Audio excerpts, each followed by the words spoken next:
This is the Monday Mindset Podcast, where we share things of interest to us and hopefully to you. So let's get started with episode number 81. And this week it's Terry's turn to share something exciting with us. What have you got for us today, Terry? Well, Daisy, I'm going to share something from a podcast that listeners may recall me sharing from before, and that is Being Well with Dr. Rick Hansen and his son, Forrest Hansen.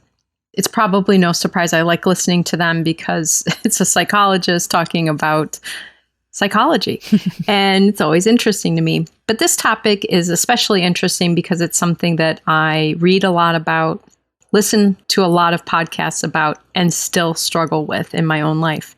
The episode is episode 170, and it's called Avoidance: How to Stop Procrastination and Worry. I'm going to find that interesting for sure. Yeah. And I hope listeners will hear some things in here that might be useful to them. So in talking about avoidance, first, Rick Hansen talked about just kind of understanding it's a natural human response, that we are really driven in our behavior to approach pleasure and to avoid pain. But sometimes this gets a little confusing because sometimes avoiding pain doesn't really look like you're approaching pleasure, but the pleasure is simply not experiencing the pain. So another way to think about it as promotion, meaning growing something, creating something, or prevention, minimizing or diminishing something. He also then talked about a third way to think about avoidance, but acknowledged that he wasn't going to go into much detail about that. He talked about this especially because so much of the theory and practice of psychology has been based on the work of men. And he acknowledged in this episode, they were both two men talking about this topic, and that it may actually look a little different for women as women are socialized a little differently. Interesting. And that is that avoidance can be stemming from abiding in connection with or resting in relationship with. So some behaviors that may be deemed as avoidance really might be a strategy of connecting and maintaining relationships. So they just made note of that.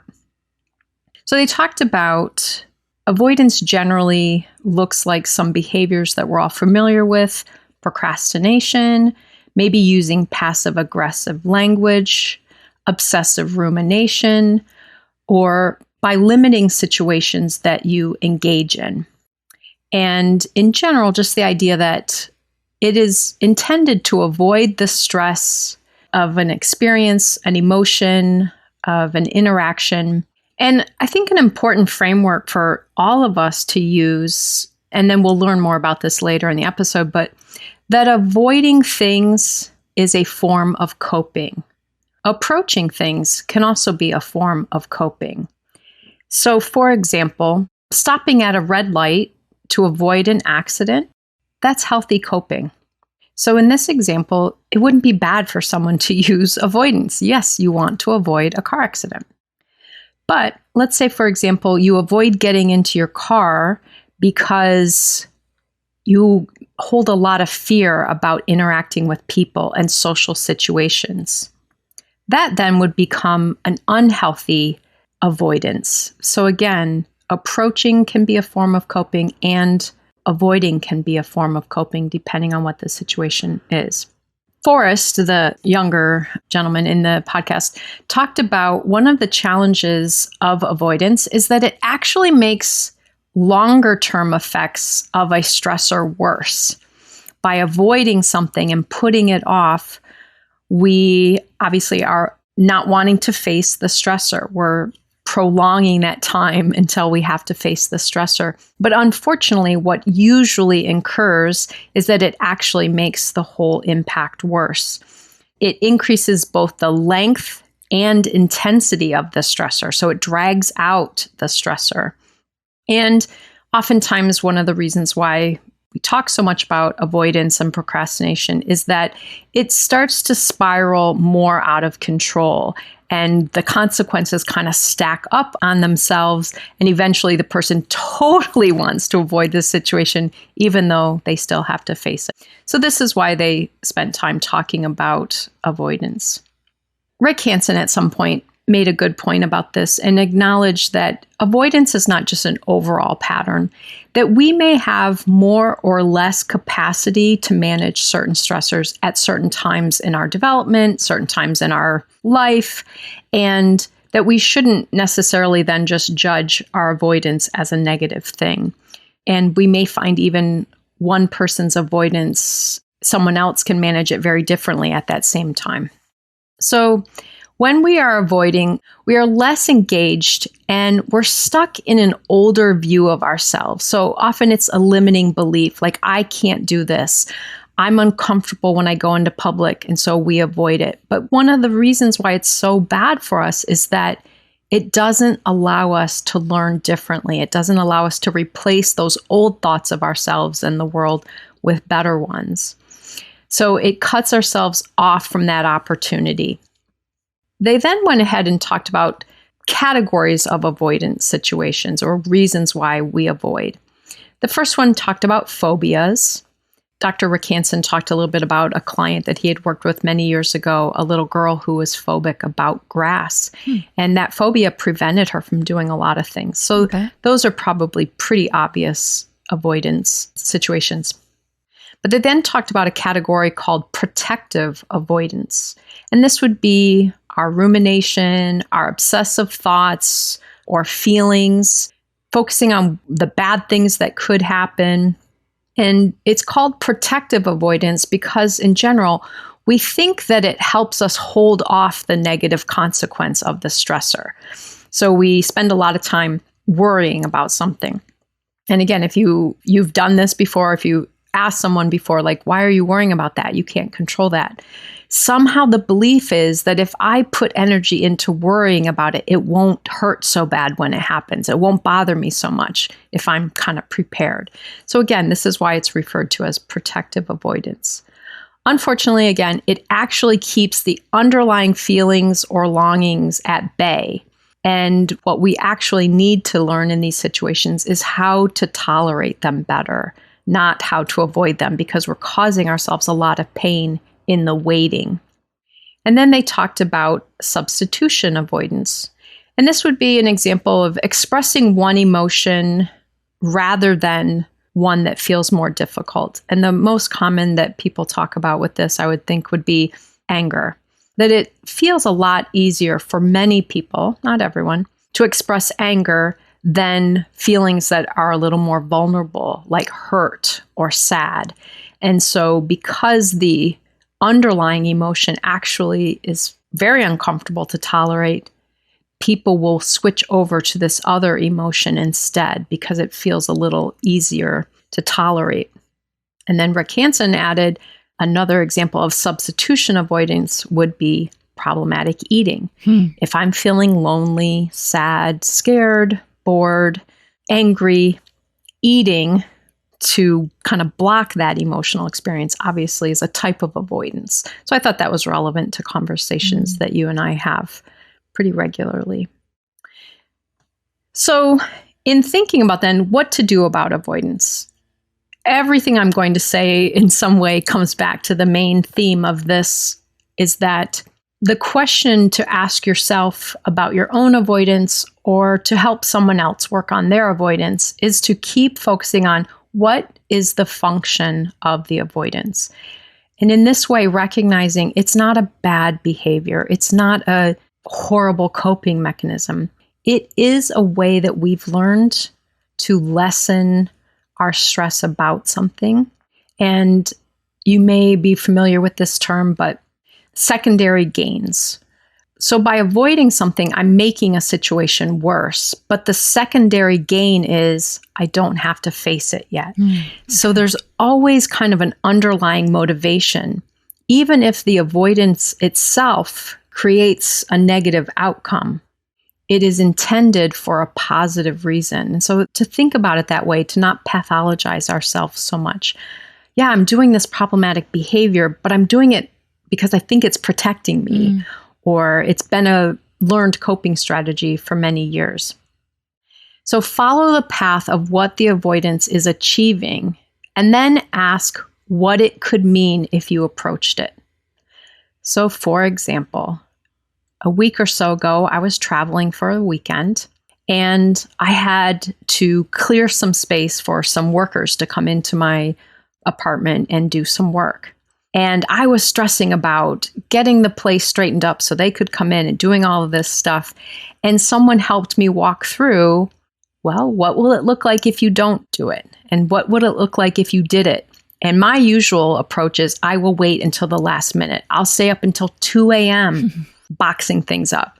And they said, well, what would it be like if you boxed it up before 9 p.m.?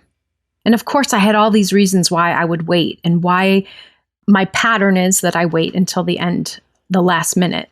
And just being able to walk through what would it look like to approach it instead of avoiding it, and help me to recognize, wow, that would feel nice if I was done at 9 p.m. I might actually get sleep before I travel. So again, looking at what is the function of the avoidance? What is it that you're actually trying to avoid? What discomfort? And then to explore what could it mean to approach it. So Forrest Hansen talked about the idea that oftentimes we get some bodily sensations that give us cues about what we're avoiding, or a feeling that we're trying to avoid. He used the example that your heart rate increases and your breath rate increases. The thing is, until you interpret this, you don't really know what that somatic sensation means. Does it mean you're excited, or does it mean you're scared?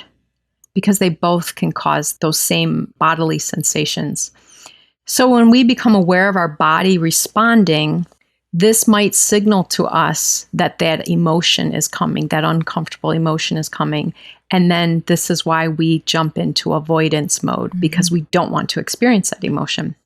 Unfortunately, though, this usually backfires on us in different ways. But one, I think this is an important concept to think about. The benefit of avoidance that we think we're getting from it are often far exceeded by the cost of it. And this quote really stood out to me because I have it all set up in my brain why my avoidance is a good thing. Why waiting until the last minute to do something makes more sense. Why would I do it early when I don't have to be under that stress until the last minute? But in essence, I've been under that stress the whole time then. So again, the perceived benefit of avoidance is often far exceeded by the cost of it, because it can set us up for a prolonged experience of that stress or a worst possible outcome. So one of their suggestions is to practice relaxing into the fear and allow it to flow through you, not to become overwhelmed by it, but to just recognize, I'm afraid of being judged if I do that. But let's say, for example, you're experiencing some social anxiety about going to a party where you're going to interact with other people, but you really want to have more social connections, that you have to be willing to face that. So letting the fear just kind of flow through you, observe it, and recognize that it's not so overwhelming as what you've made it out to be in your mind is one thing that they talk about. Okay, so how do we work through our avoidance? First, the topic that I already talked about, recognizing the secondary gain, recognizing what do I perceive, how am I actually benefiting from this? And then recognize that that isn't serving me as well as I would hope. They also talked about joining the defense. And this is a psychological term. I don't even remember what theory this comes from, but basically it's normalizing it. So letting yourself know, or someone else who is avoiding, letting them know it makes sense that you would want to avoid that. I understand that that's difficult for you, rather than, maybe yelling at yourself or blaming yourself or telling someone else they're stupid for thinking that. And then to maybe ask or explore with them or with yourself, What is helpful about it? What do you like about it? What do you like about not taking your car for an oil change? So it's in a way kind of helping them to own, I'm doing this by choice. And what are the payoffs or benefits? And by having them kind of think through this, or having yourself think through this, you can start to own it and take responsibility for the choice. And I think this is really important. Also, then breaking it down into taking steps toward not avoiding. What if I did the thing? What if I took my car in for an oil change? Well, I'd have to wait for a while they're changing the oil. I guess I could listen to an audiobook or something. Well, if I got it done, then I wouldn't have to worry about that light going off in my car. So we could just walk through what would it mean if you did do the activity. And then Forrest talked about going another step forward with this is then breaking down the effort into a small amount of time, committing to small bits. So for example, if you say, hey, I would like to meditate more, that you don't commit to start with, I'm going to meditate 45 minutes every day. But you might start with, I'm going to meditate for 2 minutes every day. Start with a small commitment rather than avoiding the big commitment. He also talked then about anticipating obstacles and ways that you might cope with them. And it reminded me of what you had talked about. And a common theme in a lot of this is that by mentally rehearsing outcomes that we might want to avoid, we can give ourselves the opportunity to visualize how we would cope with something or recover from something. I think you talked about that in our recent Keto Woman podcast that we recorded. Mm-hmm. So I think this is important, recognizing there may be some obstacles to this thing that I'm avoiding, and that's okay because I can handle them. And then Rick Hansen, the psychologist, talked about looking at yourself as someone who can cope, looking at yourself as a coper. And he used this analogy, and I've never heard this one before, but I thought it was kind of interesting. You can either be like a ping pong ball that if you have a whole box of ping pong balls and you let them all go, they're all just, rolling really quickly, just going willy-nilly. So that's meaning that you're not coping. You're just going with things and you have no way to manage it. Or he said, again, I've never heard this before, but an analogy of if you take 50 frogs and you put them in a vat of cream, the frogs that aren't coping frogs, that are just panicking, they try to swim around a little bit and they stop and they drown in the cream. But there's one frog in there who just keeps going because he's a coper. He's just moving his little legs faster and faster and faster. Well, he turns the cream into butter and then he can get out. Ah. So are you a ping pong ball or are you this frog? A butter-making frog. A butter-making frog. And for those of us who eat a lot of butter, probably don't want that image. So really, at the end of the episode, Dr. Rick Hansen broke it down into 4 steps. So it does not have to be a complicated process of really thinking about what to do when you're avoiding something, but really to make it a more simple process is first, identify what you are doing. What are the costs and benefits? How do I feel? What am I experiencing? So again, let's say it's by avoiding doing my dishes. Well, I don't have to stand here in the kitchen right now. I can go watch Netflix instead. But really identify what are you doing. Next is to identify the other way, the other thing that you could be doing. Like I could wash my dishes right now. And then to really, again, go through what are the costs and benefits of doing that. Well, if I get it done now, then my kitchen's going to be clean and it will be easier for me to cook tomorrow. Mm-hmm. The cost of it is I can't hear Netflix if I'm running the water, so I might miss my show for a half an hour, something like that. But again, you're just seeing the 2 sides. Here's what happens if I avoid it. Here's what happens if I approach it. Then make a choice. There's no moral judgment on this. Just make a choice because now you have the information on both sides. And then once you make that choice, if you're making the choice to do the activity, Now imagine what it will actually be like. Do that mental rehearsal. Imagine what it will feel like. Imagine how you will respond. Imagine if there are obstacles, how you'll handle it. So just kind of walking through, identify what are you doing right now as far as the avoidance. Identify the other option of non-avoidance. Make a choice one way or the other. And then imagine actually doing it.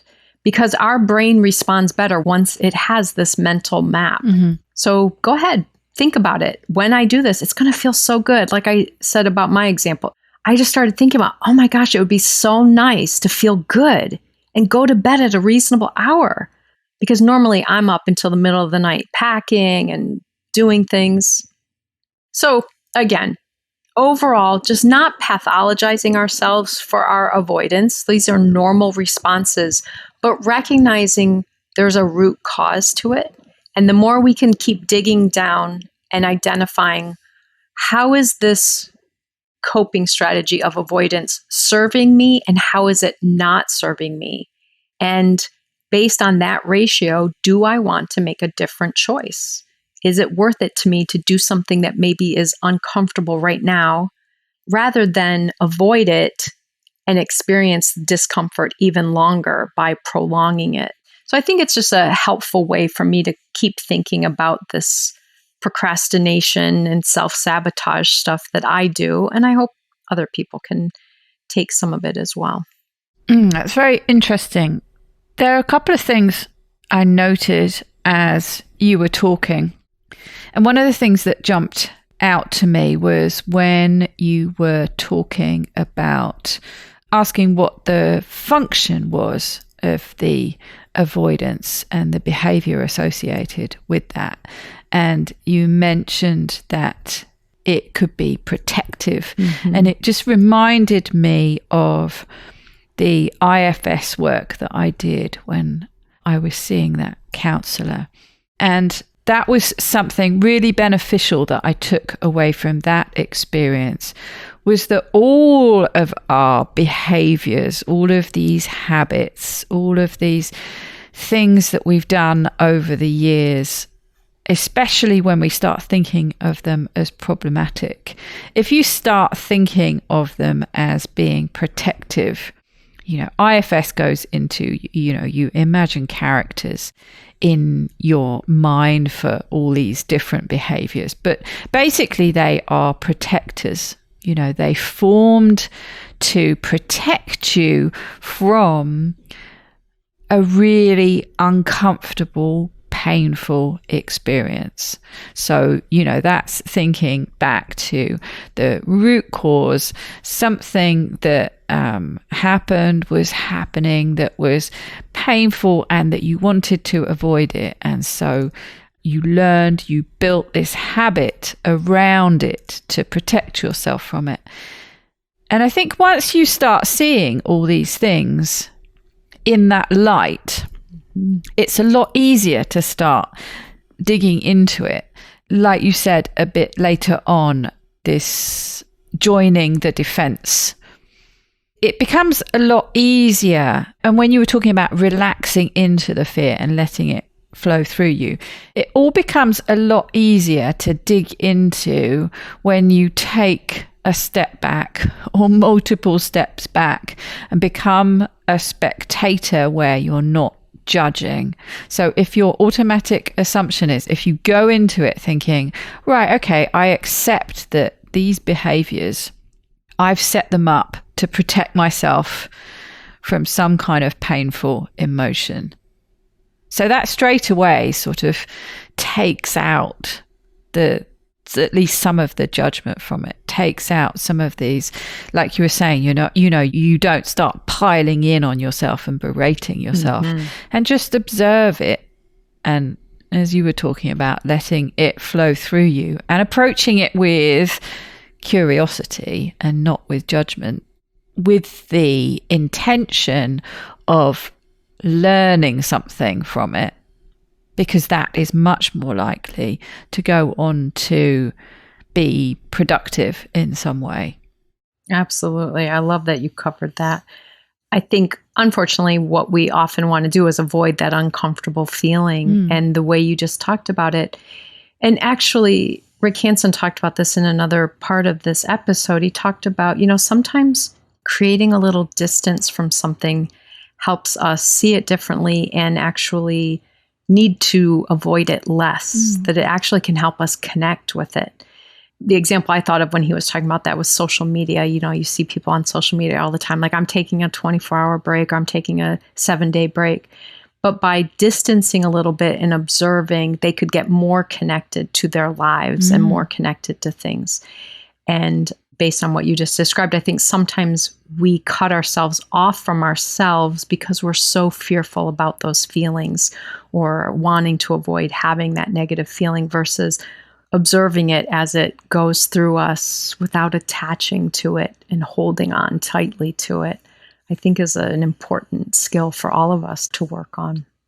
Yes, and it's perfectly understandable, isn't it? I mean, the terms that are used in IFS is exile is this painful emotion, and protectors, there are loads of other terms as well, but basically, yes, this protective bubble with this exile. And that sort of sums it up quite well, I think. You want to exile that painful emotion or anything that reminds you of that. You want to exile it.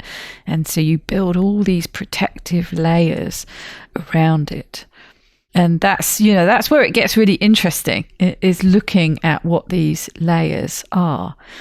They can be behaviors, they can be physical things. Like, I learned that the fat that I gained was a protective, a literal protective barrier. And it wasn't until a lot of it went that I felt very vulnerable and exposed and, explored that. So I think we build all sorts of protective layers.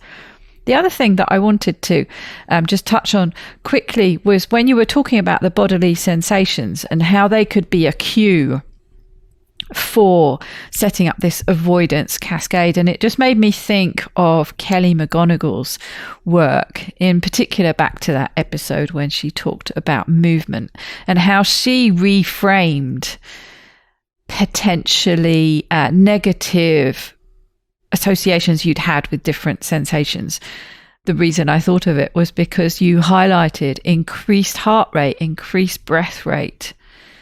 And she took that from being something negative into thinking about it in a positive way. When I start getting a bit out of breath, when my heart rate goes up, that means, it's something exciting. I'm working out and it's a good thing, and attaching positive associations with it. So I'm sure there's something that it feels like a point in the process where you could sort of jump in and potentially start changing some of those associations. Absolutely. And it's kind of like interrupting. Our brain is so wired to respond to those sensations. And if we can switch them up, we don't have to keep going down that pathway of being overwhelmed or reliving the difficult stressor. We can actually shake ourselves out of that. Another topic you talked about, shaking. Oh gosh, yes, I'd forgotten that one. Yes, so lots of helpful things to think about, as I said at the beginning, and as we've both discussed, and you've certainly given some illustrations from your own life. It's something that we both struggle with quite often in our own lives. So, but there's definitely some really useful things that you've given me to think about. And yes, maybe sit down and explore a bit more next time I'm procrastinating about something, which I'm sure will happen probably in the next 24 hours. I was going to say, I won't have to wait very long for that to be the case. So thanks very much for that. I've got my notes and I will start applying them very soon. That's great, Daisy. Well, I hope everyone has a great week, and I look forward to our next episode. Have a wonderful week.